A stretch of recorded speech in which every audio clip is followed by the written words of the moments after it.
یہ ہم کر رہے ہیں، یہ ہماری طرف سے تمہیں یہ سب کچھ مل رہا ہے۔ تو اگر دین کو مان لو گے تو کیا خیال ہے تمہاری یہ جو بناوٹی اور خود ساختہ اور اپنے ذہن کے مطابق بنائی ہوئی یہ معیشت ہے یہ ختم ہو جائے گی؟ لیکن اکثر ہم لا علم، لیکن اکثر لوگوں کو علم نہیں ہے، وہ سمجھتے ہیں ہماری سوچ، ہماری تدبیر جو ہم نے ایک نظریہ طے کیا اس کے مطابق ہمیں رزق ملنا ہے۔ بھائی رزق دینے والی تو اللہ تعالیٰ کی ذات ہے، اس پہ یقین کیجیے۔ اور اس طرح یہاں ایک اور مثال تیسری دی گئی کہ وَكَمْ أَهْلَكْنَا مِنْ قَرْيَةٍ بَطِرَتْ مَعِيشَتُهَا، باقی رہی کہ اگر تم معیشت اور اس پہ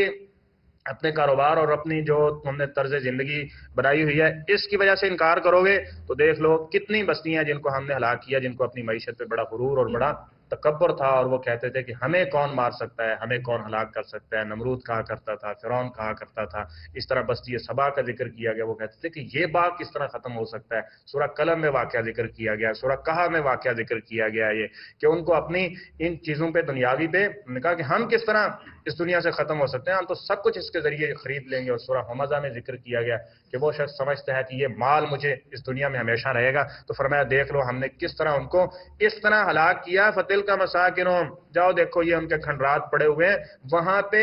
رہتے ہوئے داخل ہوتے ہوئے لوگوں کو خوف آتا ہے، وہاں لوگ رہتے نہیں ہیں، وہاں لم تسکن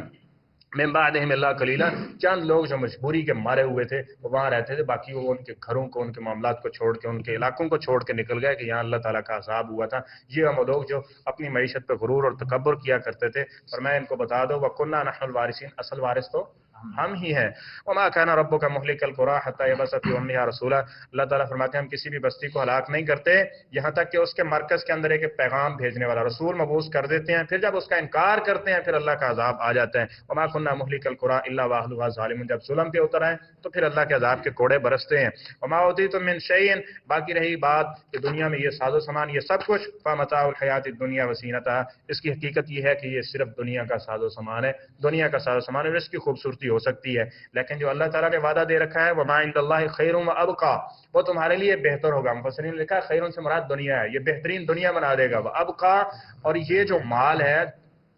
جو دنیا کا ہے وہ دنیا تک رہ جائے گا، لیکن اگر دین کی صورت میں ہے تو وہ دنیا میں خیر بن جائے گا، اور آخرت میں یہی مال انسان کی بقا کے لیے یعنی ہمیشہ کی جو جنت ہے اس کے حصول کا سبب بن جائے گا۔ جو شخص اس کو اللہ اور اللہ کے رسول کی اطاعت یعنی جو اصول دیے گئے ہیں اس کے مطابق زندگی بسر کرے گا۔ فرمایا افلا تعقلون، ایک یہ ہے کہ صرف دنیا ہے، ایک یہ ہے کہ دنیا بھی بہتر ہے اور آخرت بھی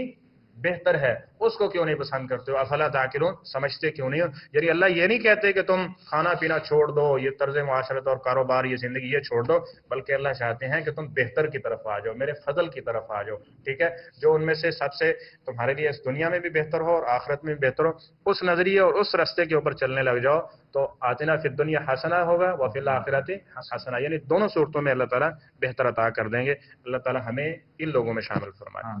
صدق اللہ العظیم۔